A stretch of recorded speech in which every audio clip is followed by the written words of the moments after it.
आज की इस वीडियो में हम शाहजहां के बारे में पढ़ेंगे। इससे पहले के मुगल शासकों के बारे में मैंने डिटेल में पढ़ा दिया है। अगर आपने उन वीडियोस को नहीं देखा तो हिस्ट्री की प्लेलिस्ट में जाकर जरूर देख लें। मैंने इससे पहले के जो मुगल शासक हैं सब पर डिटेल में वीडियो बनाई हुई है और दिल्ली सल्तनत के भी जो शासक हैं उनके बारे में भी मैंने पढ़ा दिया है। तो आप प्लेलिस्ट में जाकर प्राचीन भारत की वीडियोस और मध्यकालीन भारत की जो ये सीरीज चल रही है इसकी वीडियोस को देख सकते हैं। तो आज की इस वीडियो में हम शाहजहां के बारे में पढ़ेंगे। शाहजहां से बहुत से प्रश्न बनते हैं और मैंने पॉइंट टू पॉइंट जो एग्जाम में पूछा जाता है वही इस वीडियो में कवर किया है और लास्ट में मैंने प्रीवियस ईयर क्वेश्चन भी कवर किए हैं।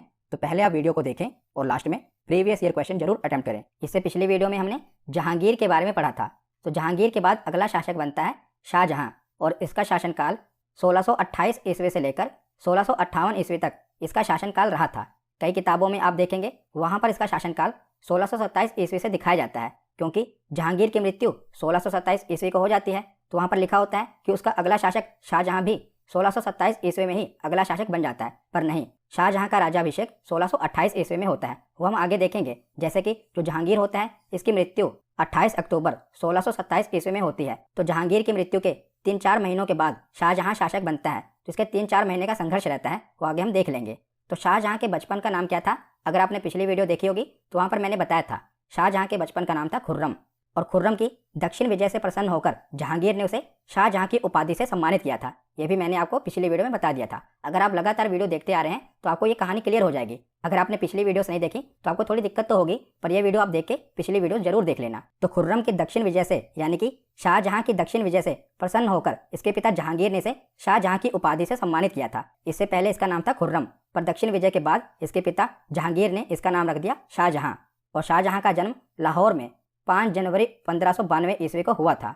इसके पिता का नाम जहांगीर था और इसकी माता का नाम जगत गोसाई, जिसे जोधाबाई भी कहते हैं, इसकी माता का नाम था। एक अकबर की पत्नी भी थी जोधाबाई, वो अलग है, और इसकी माता जो जोधाबाई हैं वो अलग है। तो इसकी माता का नाम जगत गोसाई और जिन्हें जोधाबाई भी कहते हैं, और पिता का नाम जहांगीर था। तो एक बार हम क्रम देख लेते हैं। तो देखिए, सबसे पहले मुगल शासक बने बाबर। 4 सालों का इनका शासनकाल रहा, 1526 से लेकर 1530 ईस्वी तक। उसके बाद अगला शासक बना बाबर का बेटा हुमायूं। इसका शासनकाल 1530 से लेकर 1540 ईस्वी तक रहा, पर हुमायूं को शेरशाह सूरी हरा देता है और हुमायूं को भारत से बाहर खदेड़ देता है। तो उसके बाद सूरवंश की स्थापना करता है शेरशाह सूरी। तो 15 वर्षों तक सूरवंश का शासन रहता है भारत में। पर उसके बाद हुमायूं दोबारा भारत पर आक्रमण करता है और 1555 से लेकर 1556 ईस्वी तक 1 साल का शासन करता है और उसकी मृत्यु हो जाती है। और हुमायूं के बाद उसका बेटा अकबर शासन करता है। 1556 से लेकर 1605 ईस्वी तक अकबर का शासन होता है और अकबर के बाद जहांगीर का शासन आता है 1605 ईस्वी से लेकर 1627 ईस्वी तक। तो यहाँ तक तो मैंने आपको पढ़ा दिया है। उसके बाद जो अगला शासक बनता है शाहजहां, 1628 ईस्वी से लेकर 1658 ईस्वी तक इसका शासनकाल रहता है। तो जहांगीर तक तो मैंने आपको पढ़ा दिया। आज की इस वीडियो में हम शाहजहां के बारे में पढ़ रहे हैं। तो मैंने पूरा कवर कर दिया कि कहाँ से हमने शुरू किया था और कहाँ पर हम पहुँच गए। तो अब हम शाहजहां के बारे में पढ़ेंगे। तो शाहजहां का राज्याभिषेक 24 फरवरी 1628 ईस्वी में होता है, इसका राज्याभिषेक। और शाहजहां ने राज्याभिषेक के समय ही एक उपाधि धारण की थी जिसका नाम था अबुल मुजफ्फर शहाबुद्दीन मोहम्मद साहिब किरने सानी। इसकी उपाधि थी। जब ये राजगद्दी पर बैठा था तब इसने ये उपाधि धारण की थी। आप इसे किरने सानी के नाम से याद रखना, जो पीछे लिखा है ना किरने सानी, इसे आप याद रखना। ये किसकी उपाधि है? शाहजहां ने जब राज्याभिषेक करवाया था तब इसने ये उपाधि धारण की थी। तो जहांगीर की पत्नी यानी कि इसके पिता की पत्नी नूरजहां थी। तो नूरजहां का भाई था ना आसफ खां। पिछली वीडियो में मैंने आपको बताया था कि आसफ खां ने अपनी बेटी का विवाह शाहजहां से करवा दिया था। तो आसफ खां की पुत्री का नाम क्या था? अर्जुमंद बानो बेगम। तो आसफ खां ने अपनी पुत्री का विवाह शाहजहां से करवा दिया था, क्योंकि उसको पता था कि अगला शासक शाहजहां ही बनेगा। इसीलिए उसने अपनी पुत्री का विवाह किससे करवा दिया था? शाहजहां से। तो आसफ खां कौन था? तो आसफ खां नूरजहां का भाई था और नूरजहां जहांगीर की पत्नी थी। ये मैंने पिछली वीडियो में आपको बताया था। तो आसफ खां की पुत्री थी अर्जुमंद बानो बेगम और अर्जुमंद बानो बेगम का विवाह हुआ था शाहजहां के साथ। और इसी अर्जुमंद बानो बेगम को ही मुमताज के नाम से जाना जाता है, जिसकी याद में शाहजहां ने ताजमहल बनवाया था, मुमताज की याद में। तो इसी मुमताज को हम अर्जुमंद बानो बेगम के नाम से जानते हैं। वैसे तो शाहजहां ने कई शादियां की थी, पर वो एग्जाम में नहीं पूछी जाती। इसकी सबसे चर्चित पत्नी थी अर्जुमंद बानो बेगम, जिसे मुमताज महल के नाम से जाना जाता है। तो आगे हम देखते हैं कि शाहजहां का विवाह और इसके कितने बच्चे हुए थे, क्योंकि वो इंपॉर्टेंट है।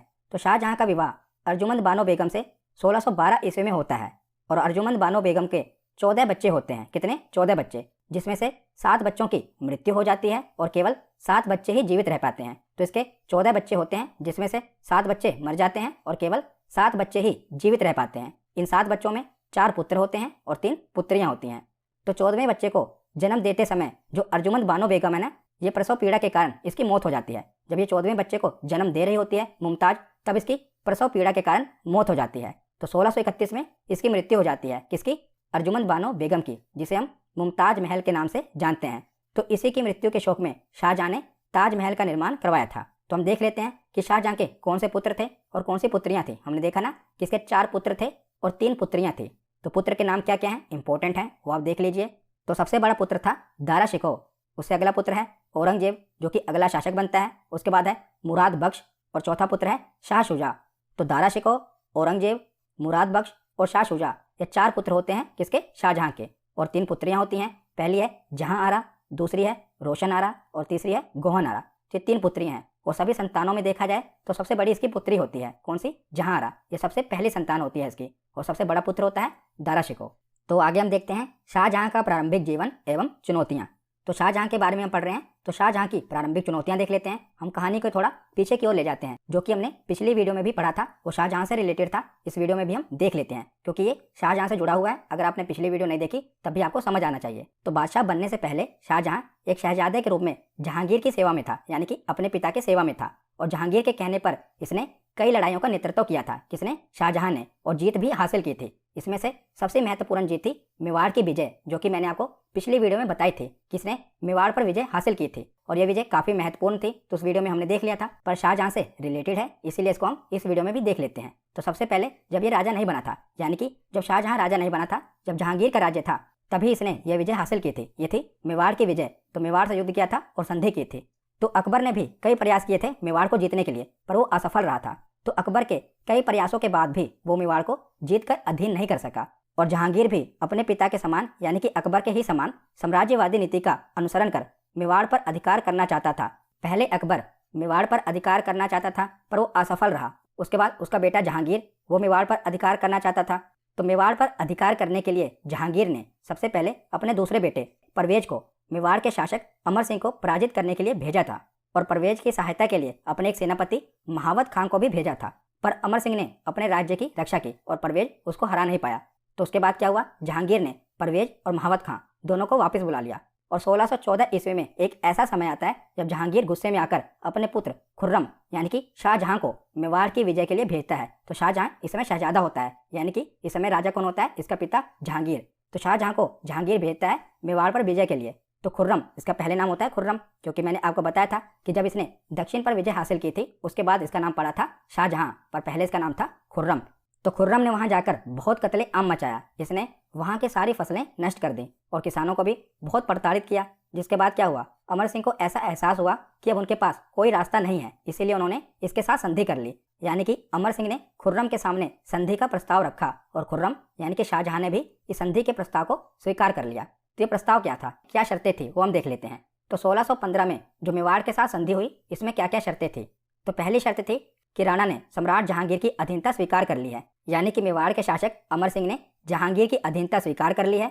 दूसरी शर्त थी कि सम्राट ने राणा को, राणा यानी कि अमर सिंह मेवाड़ के शासक और सम्राट यानी कि जहांगीर, तो सम्राट ने राणा को चित्तौड़ समेत सारा प्रदेश लौटा दिया था, क्योंकि जो चित्तौड़ का किला था ना, वो जहांगीर के कब्जे में था। तो इस संधि के बाद चित्तौड़ का किला और जो बाकी की जमीन भी थी वो भी अमर सिंह को लौटा दी गई, जो कि अकबर के काल में मुगलों के आधिपत्य में थी।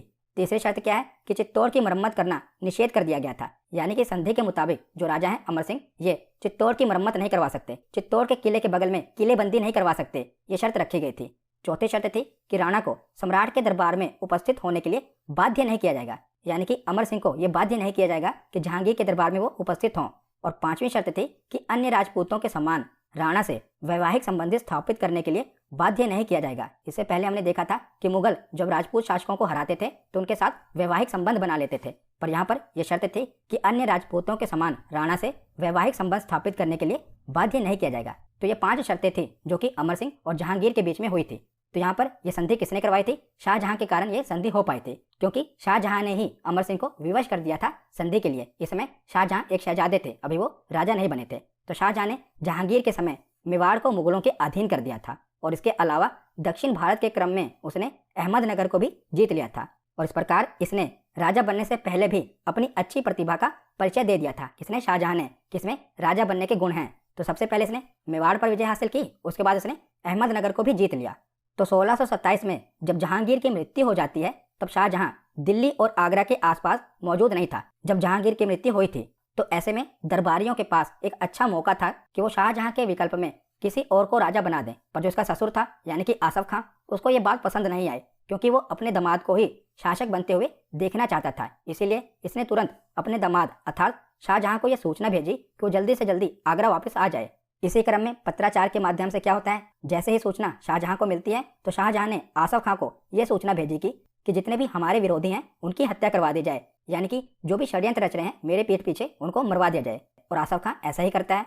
तो शाहजहां को बादशाह बनने के लिए लगभग 4-5 महीनों का संघर्ष करना पड़ा, लेकिन वह इस संघर्ष में प्रत्यक्ष रूप से लड़ाई नहीं कर पाया, क्योंकि उसकी जरूरत ही नहीं पड़ी। उसके ससुर आसफ खां ने ही उसके काम को आसान कर दिया था।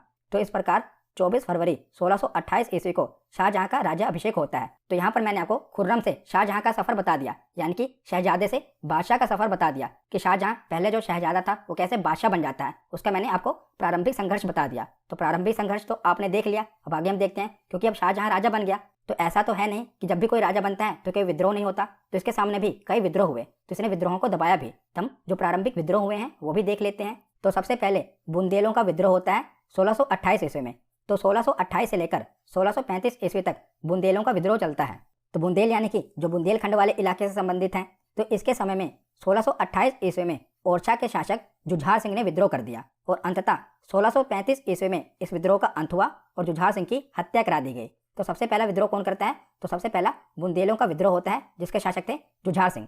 उसके बाद खान जहां लोधी द्वारा विद्रोह किया जाता है। 1628 ईस्वी से लेकर 1631 ईस्वी तक ये विद्रोह चलता है। तो दक्षिण भारत में खान जहां लोधी एक अफगान सरदार था जो कि मुगलों के अधीन ही था, लेकिन शाहजहां के समय वह विद्रोह घोषित करते हुए अहमदनगर चले जाता है और वहां जाकर खुद को स्वतंत्र घोषित कर लेता है। जहांगीर के समय ये मुगलों की ही सेना में था, पर जैसे ही जहांगीर की मृत्यु होती है और शाहजहां शासक बनता है, ये क्या करता है, ये दक्षिण भारत की ओर चला जाता है और खुद को स्वतंत्र घोषित कर देता है। इस बात से दुखी होकर शाहजहां उसका पीछा करवाता है और कई युद्ध लड़े जाते हैं, लेकिन अंततः क्या होता है कि इस विद्रोही को 1631 ईस्वी में मृत्यु दंड दे दिया जाता है। तो यहीं पर खान जहां लोधी का विद्रोह खत्म हो जाता है।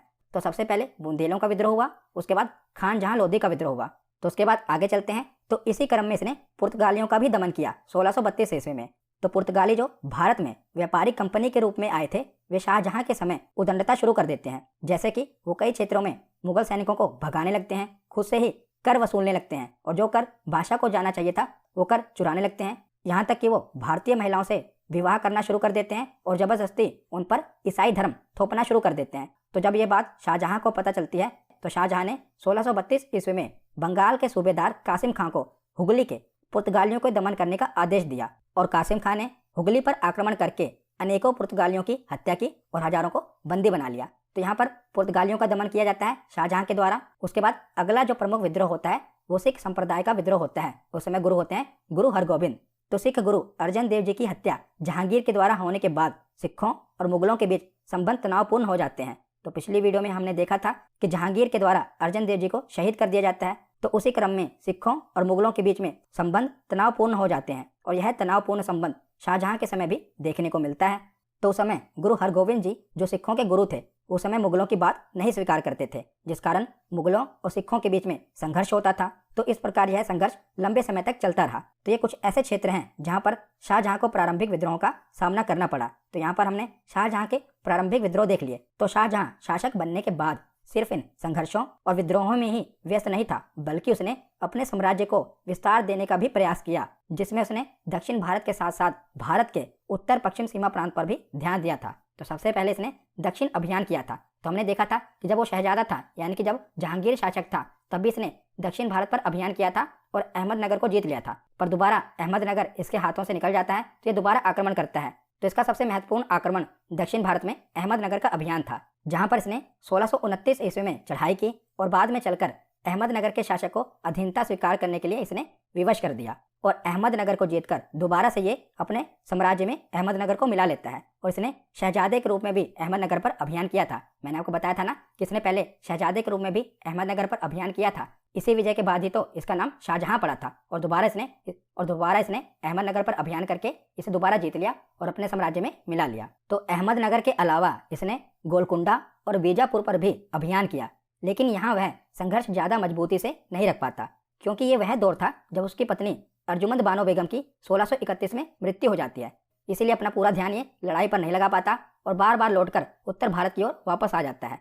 इस प्रकार दक्षिण भारत में पूर्ण विजय गोलकुंडा और बीजापुर पर तो नहीं हो पाती, परंतु अहमदनगर पर पूर्ण विजय दर्ज कर लेता है। और अपने शासन के समय शाहजहां ने अपने पुत्रों को अलग अलग जगह का सूबेदार बनाया हुआ था। और इसी दौरान औरंगजेब, जो कि शाहजहां का पुत्र था और बाद में शासक बनता है, उसे मूल रूप से दक्षिण भारत का सूबेदार बनाया गया। तो शाहजहां के द्वारा औरंगजेब को दक्षिण भारत का सूबेदार बना दिया जाता है, याद रखिएगा। तो दक्षिण अभियान के बाद अब शाहजहां चलता है उत्तर पश्चिम भाग में, यानी कि कंधार अभियान। तो कंधार कहाँ पर है? अफगानिस्तान वाले एरिया में है। अब ये देख रहे हैं, ये कंधार। तो कंधार भारत के उत्तर पश्चिमी सीमा प्रांत अफगानिस्तान क्षेत्र में था और इस क्षेत्र में ईरानी यानी कि फारस का अधिकार हो चुका था। और जहांगीर के समय ही यह क्षेत्र ईरान व फारसियों के पास चला गया था। और यह एक ऐसा सीमा प्रांत क्षेत्र था जहां से किसी के भी भारत में प्रवेश करने के लिए रास्ते बनते थे। तो यहीं से भारत में प्रवेश किया जाता था, इसीलिए ये एरिया बहुत ही इंपॉर्टेंट था। तो 1622 ईस्वी में फारस के द्वारा इस क्षेत्र को जहांगीर के समय ही जीत लिया गया था। परंतु जैसे ही शाहजहां शासक बनता है, 1638 ईस्वी में ये कंधार को अपने अधीन कर लेता है और इस प्रकार शाहजहां की सीमा कंधार तक फैल जाती है। तो 1638 ईस्वी में ये कंधार को अपने अधीन कर लेता है, परंतु कुछ ही वर्षों के बाद दोबारा से ये कंधार को खो देता है। पर याद रखिएगा, 1638 ईस्वी में ये कंधार को जीत लेता है और अपनी सीमा कंधार तक पहुंचा देता है। तो शाहजहां से जुड़े कुछ और महत्वपूर्ण बिंदु देख लेते हैं। तो शाहजहां के काल को स्थापत्य कला का स्वर्ण युग कहा जाता है। शाहजहां के काल को स्थापत्य कला का स्वर्ण युग इसलिए कहा जाता है क्योंकि इसके समय कई स्थापत्यों का निर्माण किया गया था, जैसे कि दिल्ली का लाल किला इसी ने बनवाया था शाहजहां ने। जामा मस्जिद भी शाहजहां के द्वारा बनवाई गई थी। आगरा के किले में जो मोती मस्जिद है, ये भी शाहजहां के द्वारा बनवाया गया था। याद रखिएगा, दिल्ली का लाल किला, जामा मस्जिद, आगरा के किले में जो मोती मस्जिद है, ये भी शाहजहां के द्वारा बनवाई गई थी। उसके बाद आगे है कि दीवाने आम और दीवाने खास का निर्माण भी शाहजहां के द्वारा करवाया गया था। तो यह दीवाने आम और यह दीवाने खास, इन दोनों का निर्माण भी शाहजहां के द्वारा करवाया गया था। और उसके बाद है ताजमहल। तो आपको पता ही होगा कि ताजमहल भी शाहजहां के द्वारा बनवाया गया था। तो अपनी बेगम मुमताज महल की याद में शाहजहां ने ताजमहल का निर्माण करवाया था और उस्ताद ईशा ने ताजमहल की रूपरेखा तैयार की थी। और ताजमहल का निर्माण करने वाले मुख्य स्थापत्य कलाकार कौन थे? उस्ताद अहमद लाहौरी। इन्होंने ताजमहल को बनाया था, पर जो उसका आर्किटेक्चर था, आर्किटेक्ट कौन थे? उस्ताद ईशा। और उसके वास्तुकार कौन थे? उस्ताद अहमद लाहौरी।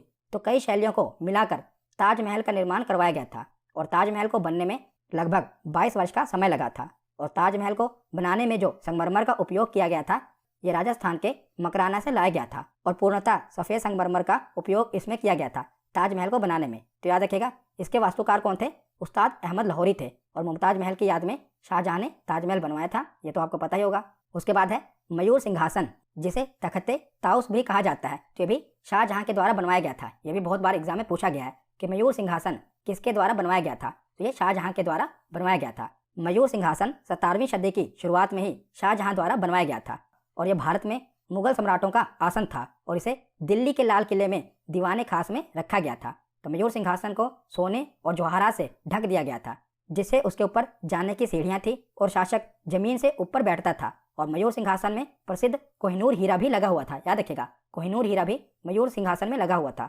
और बाद में क्या होता है कि 1739 ईस्वी में नादिर शाह के द्वारा भारत पर हमला किया जाता है और इस सिंहासन को भी लूट कर ले जाता है। कौन? नादिर शाह। तो ये बनवाया किसने था? ये शाहजहां ने बनवाया था।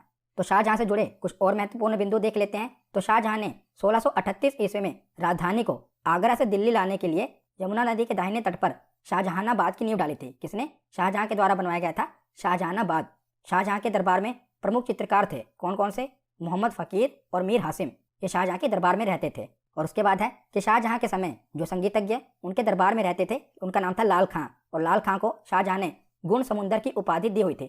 कौन सी? गुण समुंदर की उपाधि लाल खां को किसने दी थी? शाहजहां ने दी थी। और शाहजहां ने सिजदा और पैबोस प्रथा को बंद करवाया था।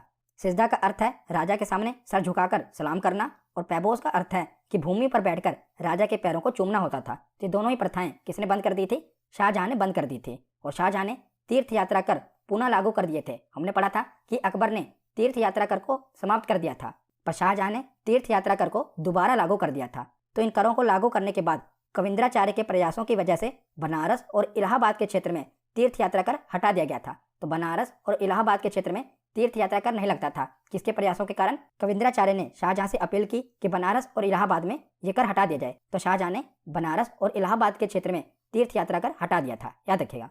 तो आगे हम देखते हैं उत्तराधिकार का युद्ध यानी कि शाहजहां के बाद उसके 4 बेटे थे, तो उन चारों बेटों में कौन सा अगला शासक बनेगा उसके लिए युद्ध होता है। उसे कहा गया उत्तराधिकार का युद्ध, जो कि 1658 ईस्वी से लेकर 1659 ईस्वी तक चलता है। तो 1658 और 1659 ये 2 वर्ष उत्तराधिकार के संघर्ष के रूप में जाने जाते हैं। और इसके संबंध में यह कहा जाता है कि शाहजहां 1657 ईस्वी में बीमार पड़ जाता है और यह खबर फैल जाती है कि शाहजहां की मृत्यु हो गई। अभी शाहजहां की मृत्यु नहीं होती, वो काफी बीमार पड़ जाता है, पर यह अफवाह फैल जाती है कि शाहजहां की मृत्यु हो गई। और इस तरह से जितने भी उसके पुत्र थे वो राजा बनने के लिए ललायित हो जाते हैं और इसी क्रम में सभी पुत्रों के बीच में राजा बनने के लिए युद्ध होता है और इसे हम उत्तराधिकार का युद्ध कहते हैं। तो हम देख लेते हैं। तो 1658 ईस्वी में इस युद्ध की शुरुआत होती है और इस समय शाहजहां के सभी पुत्र अलग अलग क्षेत्र में सूबेदार के रूप में कार्य कर रहे थे। तो इसके 4 पुत्र थे, वो चारों दिशाओं में सूबेदार के रूप में कार्य कर रहे थे। जैसे कि शाह शुजा बंगाल के क्षेत्र में सूबेदार था और मुराद बख्श गुजरात के क्षेत्र में सूबेदार था और दारा शिकोह उत्तर भारत में सूबेदार था और जो औरंगजेब था ये दक्कन के क्षेत्र में यानी कि दक्षिण भारत में सूबेदार था। तो चारों बेटे इसके चारों क्षेत्रों में सूबेदार के रूप में कार्यरत थे। पर अपना उत्तराधिकारी दारा शिकोह को नियुक्त कर दिया था क्योंकि दारा शिकोह इसका सबसे बड़ा बेटा था और वो योग्य था। तो इसने यानी कि शाहजहां ने अपना उत्तराधिकारी दारा शिकोह को नियुक्त किया था, परंतु इसके जो बाकी के बेटे थे वो ये बात को नहीं मानते थे और उन्होंने आपस में युद्ध किया और उन्होंने कहा कि जो जीतेगा वही राजा बनेगा। तो उत्तराधिकार के लिए सबसे पहला युद्ध होता है बहादुरपुर का युद्ध, जो कि 24 फरवरी 1658 ईस्वी को होता है। तो सबसे पहला युद्ध बहादुरपुर का युद्ध होता है जो कि 1658 ईस्वी में होता है। इस युद्ध में दारा शिकोह ने शाह शुजा को पराजित किया था। तो शाह शुजा जो कि बंगाल का सूबेदार होता है ये युद्ध करने के लिए आता है, लेकिन दारा शिकोह ने इसे बहादुरपुर के युद्ध में हरा दिया और हराकर इसे बंगाल वापस भेज दिया। उसके बाद 15 अप्रैल 1658 ईस्वी को धर्मट का युद्ध होता है। Very very important. धर्मट का युद्ध दारा शिकोह और औरंगजेब के बीच होता है, बहुत ही इंपॉर्टेंट है। लेकिन इस युद्ध में औरंगजेब की सेना के साथ मुराद बख्श की सेना भी जुड़ गई थी, यानी कि मुराद ने औरंगजेब का साथ दिया था इस युद्ध में दारा शिकोह के विरुद्ध। और इस युद्ध में दारा शिकोह की पराजय हो जाती है और उसे भागना पड़ता है, यानी कि औरंगजेब की इस युद्ध में विजय हो जाती है धर्मट के युद्ध में। उसके बाद कुछ ही दिनों के बाद 29 मई 1658 ईस्वी में सामूगढ़ का युद्ध होता है। तो धर्मट के युद्ध में पराजित होने के बाद भी दारा शिकोह ने हार नहीं मानी और फिर से दारा शिकोह और औरंगजेब के बीच लड़ाई हुई और दोनों की सेना फिर से एक दूसरे के आमने सामने हुई। और इस युद्ध में भी मुराद बख्श ने औरंगजेब का ही साथ दिया था, तो मुराद औरंगजेब के साथ मिल गया था और इस बार भी दारा शिकोह को पराजय का सामना करना पड़ा और औरंगजेब को जीत प्राप्त हुई थी। तो इस युद्ध के बाद अब यह तय हो गया था कि औरंगजेब ही अब मुगल वंश का अगला वास्तविक शासक होगा। लेकिन एक आखिरी युद्ध होता है जिसे देवराई का युद्ध कहते हैं। ये 14 मार्च 1659 ईस्वी को होता है। ये भी दारा शिकोह और औरंगजेब के बीच में होता है और इसमें भी दारा शिकोह की हार हो जाती है और औरंगजेब जीत जाता है और अगस्त 1659 ईस्वी में दारा शिकोह की हत्या करवा दी जाती है। तो इस प्रकार औरंगजेब इन संघर्षों के युद्धों से निकलकर सामने आता है और वास्तविक शासक बनता है। और जैसे ही औरंगजेब शासक बनता है तो वो अपने पिता शाहजहां को कैद करवा देता है और जैसे ही औरंगजेब को इस बात का पता चलता है कि उसके पिता शाहजहां ने सारा सरकारी खजाना सिर्फ स्थापत्य कला के निर्माण में ही खत्म कर दिया, तो क्या करता है, जो ताजमहल शाहजहां ने बनवाया था ना, उसी के सामने एक जेल बनवाता है और उसमें अपने पिता शाहजहां को कैद कर देता है। और उस जेल खाने में केवल एक ही खिड़की वो बनाता है जिस खिड़की से केवल ताजमहल दिखता है, ताकि शाहजहां को सिर्फ वो ताजमहल दिखे और आखिरी समय तक वो ताजमहल ही देखता रहता है और उसकी मृत्यु हो जाती है। यानी कि शाहजहां आखिरी समय में काफी तड़प तड़प कर मरता है। और जब शाहजहां मर जाता है ना, तो औरंगजेब उसे दफनाता भी नहीं है, शाहजहां को उसके नौकरों के द्वारा दफनाया जाता है, औरंगजेब उसे दफनाता नहीं है। तो आगे हम पढ़ लेते हैं कि जैसे ही औरंगजेब शासक बनता है तो अपने पिता शाहजहां को कैद करवाता है और 1658 से लेकर 1666 तक वह दौर था जब आगरा के किले में शाहजहां को कैद करके रखा जाता है और वहां से वो खिड़कियों से जीवन भर ताजमहल को निहारता रहा। और 22 जनवरी 1666 ईस्वी में शाहजहां की मृत्यु हो जाती है। याद रखिएगा, 1666 ईस्वी में किसकी मृत्यु हो जाती है? शाहजहां की मृत्यु हो जाती है। लेकिन जो इसका पुत्र होता है वो 1658 में ही, यानी कि औरंगजेब 1658 ईस्वी में ही शासक बन जाता है। वो अपने पिता को जेल में डलवा देता है और 8 वर्षों के बाद जेल में इसके पिता शाहजहां की मृत्यु हो जाती है। तो नेक्स्ट वीडियो में हम औरंगजेब के बारे में पढ़ेंगे, पर इस वीडियो में दारा शिकोह का जिक्र हुआ है तो दारा शिकोह के बारे में हम थोड़ा पढ़ लेते हैं। तो दारा शिकोह से जुड़े कुछ महत्वपूर्ण बिंदु देख लेते हैं। तो दारा शिकोह एक बहुत ही सहिष्णु और सहनशील शासक था। इसने हिंदू ग्रंथों को अच्छे तरीके से पढ़ा था और इस्लाम ग्रंथों को भी बहुत ही अच्छे तरीके से पढ़ा था। तो और इसने कहा था कि हिंदू एवं इस्लाम धर्म एक ही ईश्वर को पाने के 2 अलग अलग माध्यम हैं। इसने वेद उपनिषद सबका अध्ययन किया था और इसका काफी झुकाव हिंदुत्व की तरफ था। किसका? दारा शिकोह का। इसने भगवद गीता, योग वशिष्ठ, उपनिषद एवं रामायण का अनुवाद भी फारसी भाषा में करवाया था। और दारा शिकोह ने उपनिषदों का फारसी में अनुवाद करवाया और उसका नाम रखा सिर्रे अकबर। और लेनपुल नामक इतिहासकार ने दारा शिकोह के सहिष्णु विचारों के कारण इसे लघु अकबर की संज्ञा दी है। किसने? लेनपुल इतिहासकार ने दारा शिकोह को लघु अकबर की संज्ञा दी है, याद रखिएगा। और दारा शिकोह खुद भी एक बहुत ही बड़ा विद्वान था। इसने कई ग्रंथों की रचना की थी, कई पुस्तकों का रूपांतरण किया था और अनुवाद करके अन्य भाषाओं में इनकी रचना करवाई थी। और इसके पिता शाहजहां ने दारा शिकोह के व्यक्तित्व से प्रभावित होकर इसे शाह बुलंद इकबाल की उपाधि दी थी। तो शाह बुलंद इकबाल और लघु अकबर ये दोनों ही उपाधियां किसकी थी? दारा शिकोह की थी। शाहजहां चाहता था कि उसका अगला शासक कौन बने? दारा शिकोह बने, और उसने अपना उत्तराधिकारी भी दारा शिकोह को ही नियुक्त किया था। पर औरंगजेब दारा शिकोह को हरा देता है और दारा शिकोह को मार देता है और अगला शासक बन जाता है। तो अगली वीडियो में हम औरंगजेब के बारे में ही पढ़ेंगे। तो यहाँ पर हमारा थ्योरी सेक्शन कंप्लीट होता है। अब हम प्रीवियस ईयर क्वेश्चन देखते हैं। तो सबसे पहला प्रश्न है कि शाहजहां का वास्तविक नाम क्या था? तो शाहजहां का वास्तविक नाम था खुर्रम। ऑप्शन डी इसका सही जवाब है। अगला प्रश्न है कि 5 जनवरी 1592 ईस्वी को शाहजहां का जन्म कहाँ हुआ था? तो शाहजहां का जन्म लाहौर में हुआ था। ऑप्शन डी इसका सही जवाब है। अगला प्रश्न है कि शाहजहां की माता का नाम क्या था? तो शाहजहां के पिता का नाम जहांगीर था और उसकी माता का नाम जगत गोसाई या जिसे जोधाबाई के नाम से जानते हैं। तो ऑप्शन सी इसका सही जवाब है। अगला प्रश्न है कि अर्जुमंद बानो बेगम को अन्य किस नाम से जाना जाता है? तो अर्जुमंद बानो बेगम को मुमताज महल के नाम से जाना जाता है। ऑप्शन सी इसका सही जवाब है। अगला प्रश्न है कि बनारस एवं इलाहाबाद के तीर्थ यात्रा कर की समाप्ति के लिए किसने मुगल बादशाह के सामने बनारस के पंडितों का नेतृत्व किया था? तो किसने नेतृत्व किया था? कविंद्राचार्य ने नेतृत्व किया था। ऑप्शन सी इसका सही जवाब है। अगला प्रश्न है कि निम्नलिखित में से कौन शाहजहां के शासनकाल में अधिकांश समय तक दक्कन का गवर्नर था? दक्कन यानी कि दक्षिण भारत का गवर्नर था। तो कौन था? औरंगजेब। शाहजहां ने औरंगजेब को दक्षिण भारत का सूबेदार या गवर्नर नियुक्त किया था। अगला प्रश्न है कि निम्न में से किसे शाहजहां ने अपना उत्तराधिकारी घोषित किया था? तो शाहजहां ने दारा शिकोह को, औरंगजेब को नहीं, दारा शिकोह को अपना उत्तराधिकारी घोषित किया था। पर क्या होता है कि औरंगजेब दारा शिकोह को हरा देता है और उसको मरवा देता है और दारा शिकोह की जगह औरंगजेब अगला शासक बनता है। पर जो शाहजहां ने अपना उत्तराधिकारी किसे नियुक्त किया था? दारा शिकोह को। तो ऑप्शन डी इसका सही जवाब होगा। अगला प्रश्न है कि निम्नलिखित में से किसे शाहजहां ने गुण समंदर की उपाधि दी थी? तो गुण समंदर की उपाधि शाहजहां ने लाल खां को दी थी। ऑप्शन डी इसका सही जवाब है। अगला प्रश्न है कि विश्व का सबसे महंगा कोहिनूर हीरा शाहजहां ने कहाँ लगवाया था? तो विश्व का सबसे महंगा कोहिनूर हीरा शाहजहां ने मयूर सिंहासन में लगाया था। तो ऑप्शन सी इसका सही जवाब है। अगला प्रश्न है कि दिल्ली की प्रसिद्ध जामा मस्जिद का निर्माण इसमें से किसने किया था? तो जामा मस्जिद का निर्माण किसने करवाया था? शाहजहां ने करवाया था। ऑप्शन ए इसका सही जवाब है। अगला प्रश्न है कि निम्नलिखित में से किस शासक के शासनकाल को स्थापत्य कला का स्वर्णिम युग कहा जाता है? तो स्थापत्य कला का स्वर्णिम युग शाहजहां के शासनकाल को कहा जाता है। ऑप्शन ए इसका सही जवाब है। आज का आखिरी प्रश्न है कि लेनपोल ने किसे लघु अकबर की उपाधि से संबोधित किया है? तो लेनपोल ने दारा शिकोह को लघु अकबर की उपाधि से संबोधित किया है। तो ऑप्शन बी इसका सही जवाब होगा। तो आज की ये वीडियो यहीं पर खत्म होती है। कैसी लगी ये वीडियो